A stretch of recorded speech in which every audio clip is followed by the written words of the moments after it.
We've got three presentations for you this morning on a variety of aspects of insolvency law and practice. Later on, you're going to hear presentations on the cost consequences of corporate insolvency litigation, and you're going to get a personal insolvency update. The haulage sector as a whole is facing an uphill struggle, along with many other sectors in our economy. And given it's a service-driven industry, and therefore sensitive to changes in other sectors such as retail, or for that matter, any goods-based sector that is supported by logistics companies, it's not always able to change trading conditions on its own terms. Extensive compliance is required of commercial vehicle operators to ensure that all relevant legislative requirements and current best practice standards of compliance, as expected by the traffic commissioners and VOSA, are satisfied. It's all too easy during such difficult times for operators' focus to understandably be elsewhere and for them to overlook their obligations under the operator licensing regime, thereby often inadvertently breaching the operator licensing regime. It is, however, vital that an operator's obligations are dealt with correctly at this stage to ensure not only the continued operation of vehicles, but also the continuation ultimately of the operator's business.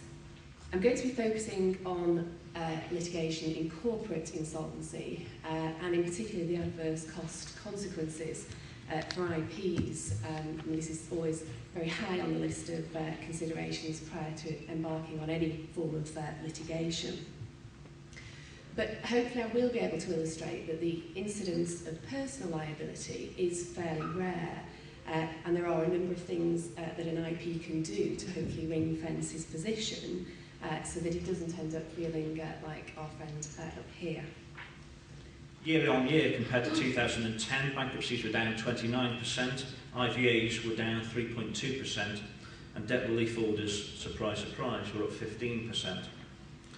R3 recently stated that the decrease doesn't necessarily indicate that individuals are better at dealing with their financial affairs, and this is, they say, substantiated by research which they've carried out, which suggests that debtors are possibly servicing their debt but not actually reducing it. They've referred to a phrase of zombie debtors. Well, I think many of us in the room have actually interviewed a few of those zombie debtors in our time. Most of you will be aware that the Insolvency Service has changed its operational structure and that one of the consequences of the change is the operation of the rotas.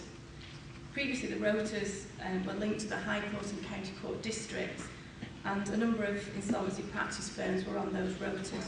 In addition, under the previous system, there were a number of specialised sub-rotas. The new regional structure came into effect on the 1st of April of this year. Well, thank you very much, Mark and Vicky, and thanks also to Joe and to Laura for their contributions today, and also to our marketing team, of course, for their hard work in making today's event possible. Well, thank you all as well for attending, and I hope you've enjoyed your briefing, and that it, and indeed your Yorkie bar, has set you up for the rest of the day.